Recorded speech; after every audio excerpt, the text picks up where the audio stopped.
menyuruh kita cintai anak yatim. Rasul menyuruh kita mengasihi orang miskin.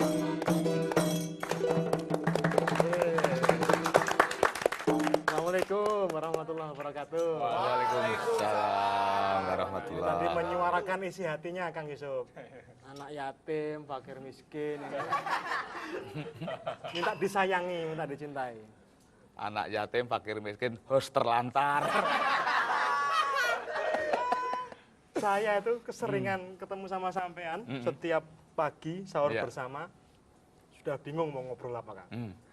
Saya dari tadi merenung-renung, mau ngobrol apa lagi yang asik. Nah, merenung ini aja.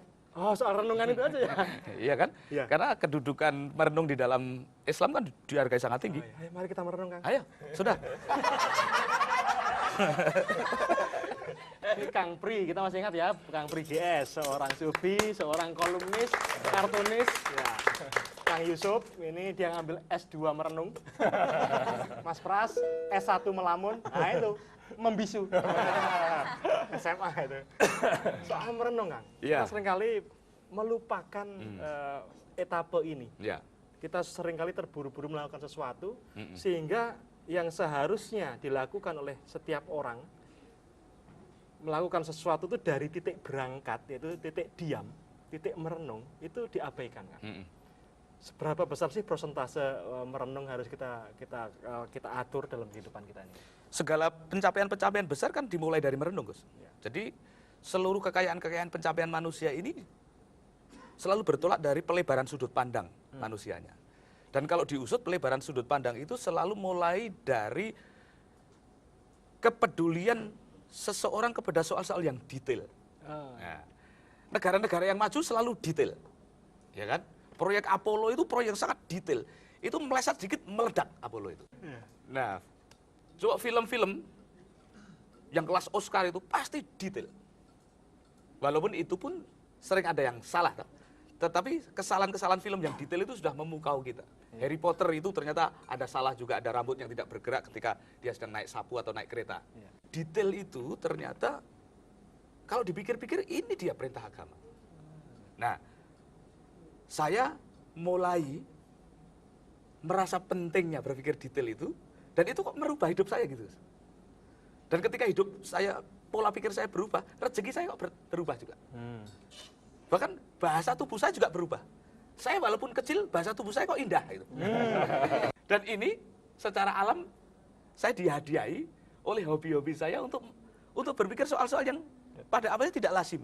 Pada saat saya mau mandi, Gus, mau tinggal guyur tubuh, itu saya melihat tangan saya itu ada nyamuk hinggap.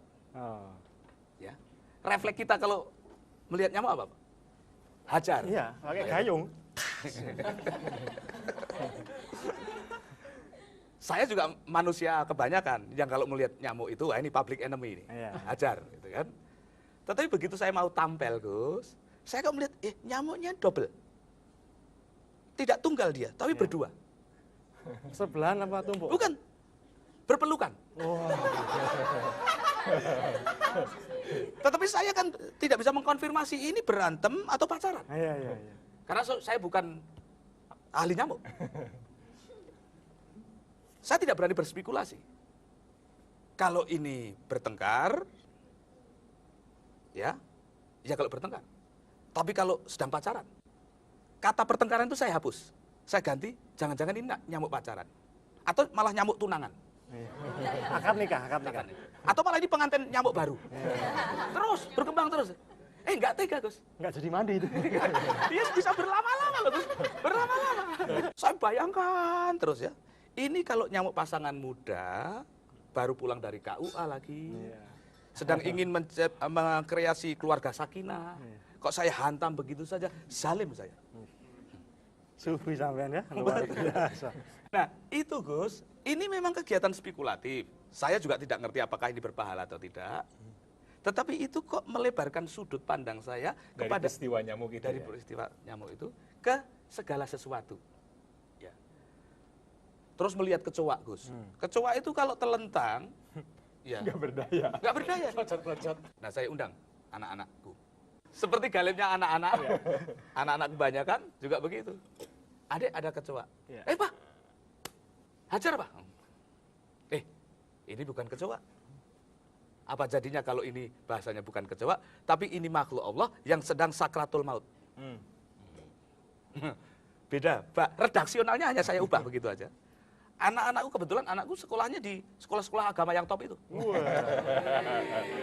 Cukup bapaknya saja yang masuk neraka. Iya kan? Perbaikan keturunan namanya masuk surga.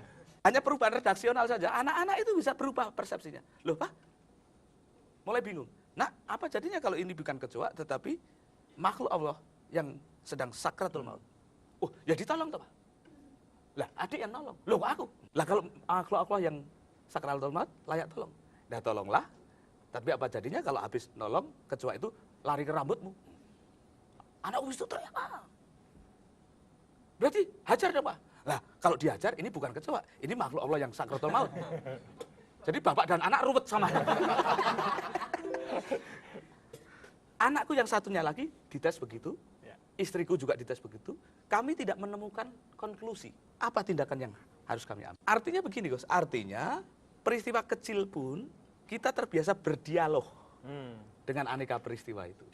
Lama-lama kepada seluruh persoalan yang sampai kepada hidup kita itu, kita terbiasa berdialog. Kalau kita tidak merenunginya dengan baik, ajal itu juga Ya. bisa datang dimanapun, Kang. Walaupun kita bertahan, walaupun kita ibaratnya tidak mau berangkat perang karena takut mati, tapi kalau kematian itu harus datang, maka dia tidak akan bisa dipercepat, tidak bisa diperlambat. Ya. Itu juga bahan renungan yang sangat menarik di bulan Ramadan ini, bahwa kita berdoa umur panjang supaya ketemu bulan Ramadan. Nah, kalau doa itu terkabul, apakah itu merupakan jaminan bahwa itu bukan nyawa cadangan? Jangan-jangan seharusnya kita mati, tapi karena doa terkabul, itu kita dapat nyawa cadangan. Asik ya kayaknya ya? Nyawa bonus. Kita obrolin ya.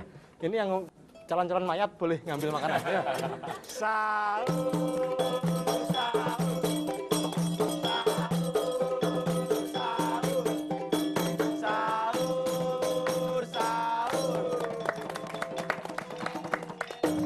Jadi dikabulkannya doa dan tidak itu kan juga tergantung kepada kedekatan makhluk ke Allah.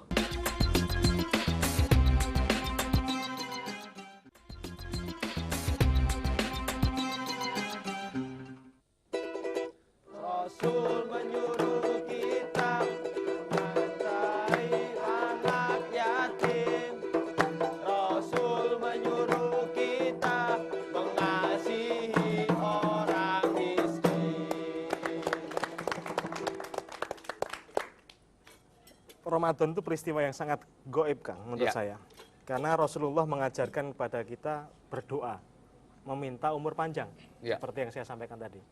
Rasulullah berdoa, ya Allah, panjangkanlah umur kami sehingga sampai Ramadan berikutnya. Nah, kalau rumusnya adalah umur itu tidak bisa diperpanjang, ya, ajal itu tidak bisa ditunda, dipercepat atau diperlambat. Kedudukan doa panjang umur tadi seperti apa? Kalau doanya makbul, apakah kemudian Allah memberi cadangan nyawa, cadangan usia pada kita, sehingga kita bisa sampai pada bulan Ramadan? Jadi mungkin pelaku ibadah bulan Ramadan adalah orang yang memang jatahnya masih hidup, dan memang yang seharusnya sudah mati, tapi terkabul doanya. Saya jelas, posisinya masih hidup. Sampai dulu berdoanya gimana? Mintanya meninggal di bulan Ramadan atau sampai Ramadan tahun depan lagi? Intinya begini Gus, ada renungan-renungan itu membuat faktor-faktor penarik keibaan Allah kepada kita. Jadi dikabulkannya doa dan tidak itu kan juga tergantung kepada kedekatan makhluk ke Allah. Ya, kita masih ingat bagaimana Rasulullah sering menengadahkan wajah dan mengangkat tangannya untuk meminta agar dihadapkan kepada kiblat yang beliau sukai. Ini momen yang sangat emosional. Mekah, ya kan? Jadi rasa-rasanya kok tidak ada doa-doa Rasulullah yang tidak dikabulkan. Nah, dari mana sebetulnya frekuensi kedekatan pengkabulan itu? Apa pernah Rasulullah itu memperagakan budaya-budaya yang tidak tinggi gitu. Perilaku-perilaku yang tidak tinggi gitu. Semua ada ilmunya ya. Semua Rasulullah ada ya. ilmu. Ada adab dan ilmu. Ya. Dan momentum yang luar biasa, keilmuan Rasulullah itu, kalau secara geografis, Gua Hira, Gua Hira. Ya. Kholwat ya. Kholwat. Etapa kerasulannya dimulai dengan perenungan panjang ya tentang nasib umatnya ya. Iya. Dan selalu orang-orang top itu memiliki budaya meditatif. Iya. Dan saya mencatat, ternyata tempat meditasi yang paling luar biasa, baik dari skala oksigen maupun ketenangan, gua. Oh, gua banget itu. Gua, lalu lembah, dataran tinggi. Jadi renungan itu sudah diisyaratkan sebagai sebuah budaya tinggi. Iya. Nah, Indonesia ini dilihat dari tata kotanya saja apa? Kota penuh renungan. Enggak. Iya, iya. Ini kota jadi ruko semua sekarang ini kan? Iya. Ya kan? Terus sungai-sungai. Terus taman-taman. Itu tidak, makin lama makin tidak mencerminkan budaya tinggi. Nah, kegagalan renungan itu nanti akan membuat kegagalan-kegagalan di banyak aspek, Gus. Aspek yang sederhana saja bisa gagal loh kalau kita ini menjadi makhluk gagal merenung. Sangat tertarik dengan uraian tadi bahwa semakin kita merenung, semakin kita melihat yang detail. Ya. Jadi bayangkan gagal perenungan itu imbasnya ya tata kota, Ya. bernegara, terus proyek-proyek ya. Ada proyek kok belum jadi sudah ambrol. Ya. Oh ternyata visibility study-nya mengatakan tanah itu tidak layak. Ya. Ya kan? Jadi ada banyak kegagalan-kegagalan output sosial akibat kuota merenung ini berkurang dari waktu ke waktu. Nah sekarang harus disadari kuatnya merenung, lalu apa budaya sekarang ini yang melemahkan perenungan? Ya. Kalau Mas Pras, peristiwa berkarya nih secara musik, perenungannya berapa lama Mas? Atau butuh keadaan Saya lebih cenderung bukan berkaryanya, saya lebih sering merenung gitu. Dalam pergaulan saya berteman dengan teman-teman saya ini. Kok Itu bisa-bisanya dia. ketemu mereka Kok gitu ya? bisa-bisanya ketemu dengan teman-teman saya ini? Ataukah kalau seandainya tidak bertemu dengan mereka saya lebih bagus atau lebih jelek? Itu kita tidak tahu. Seringkali justru peristiwa-peristiwa yang di luar renungan kita ini yang menjadi eksekusinya. Kita membayangkan bahwa contohnya dari sini ke tujuan tertentu butuh 2 jam. Sudah kita pahami, kita persiapkan sebaik mungkin, faktor-faktor dari luar yang mengeksekusinya. Itu bagaimana mengatasi suasana batin seperti itu kan? Misalnya kasus Harry Potter ya. Ya. Ya. Harry Potter itu penulisnya di Inggris itu adalah ibu rumah tangga. Ya. Dicerai pula, Dicerai pula. ditinggal suami. Betul. Maka tinggallah istri kita. Suaminya yang paham betul ya. Saya di Indonesia ini sudah sering disebut sastrawan juga. Luhur ya, Luhur. budayawan, sastrawan, Sufi, motivator, sufi, iya. kaya banget. Tukang kebon. Tetapi tingkat perenungan kami berbeda sekali, Gus. Jadi saya yang sastrawan di Indonesia saja untuk menjangkau imajinasi J.K. Rowling itu terengah-engah rasanya. Dia pernah di Harry Potter pertama itu pernah mengilustrasikan permen. Itu ada permen rasa kotoran kuping. Nah, banyak nih yang bisa dibikin permen ini di Indonesia ya kan? Ya kan? Ambil korokan kuping dulu, nanti kita ngobrol lagi ya. Oke, sambil sahur Kang. Sahur, sahur, sahur, sahur, sahur. Konsentrasimu itu dipengaruhi bahkan selain budaya latihan meditasimu, mungkin ya zikir gitu ya Gus, Ya. juga oleh makananmu. Apa makanannya? Rumput?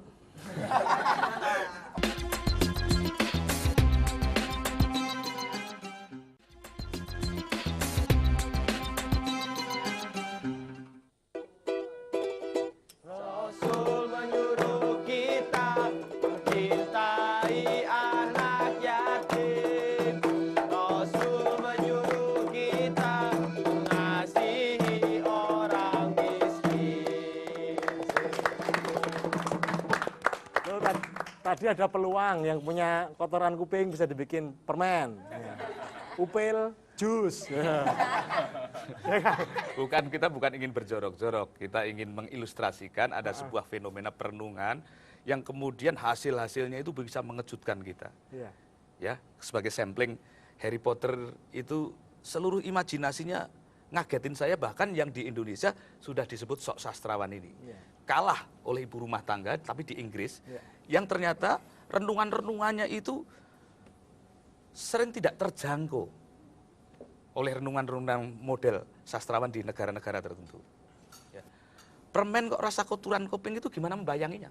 Makanya jangan dibayangkan, praktekkan saja. Langsung ya. Langsung ada ngukuk-ngukuk yang mot. Sastra yang merenung itu mengelaborasi bahasa di tingkat terjauhnya gitu loh, Gus. Yang orang jarang bayangin.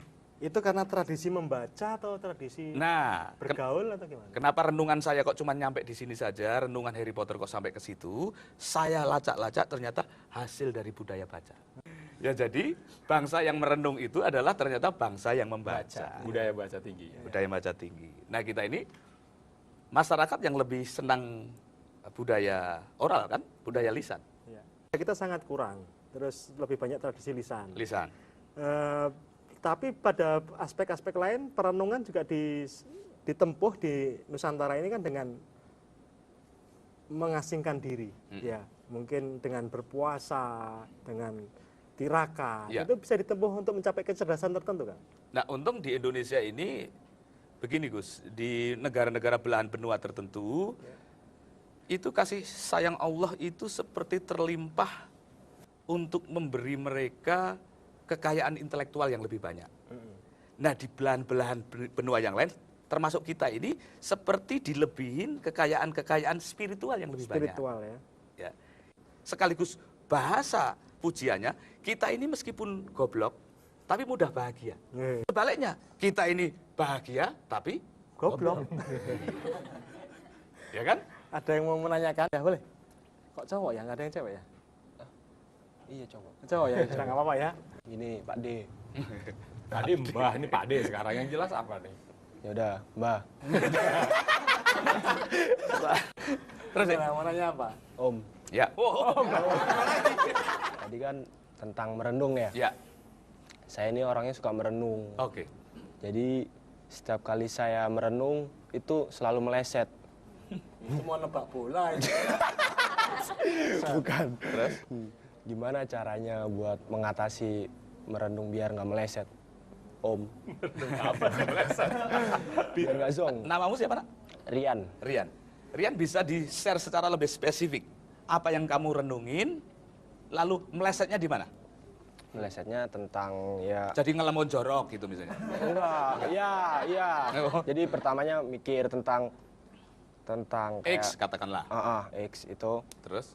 Tapi tiba-tiba ada hal-hal baru gitu, jadi berubah gitu. Jadi meleset gitu, nggak fokus. Nggak fokus. Ya.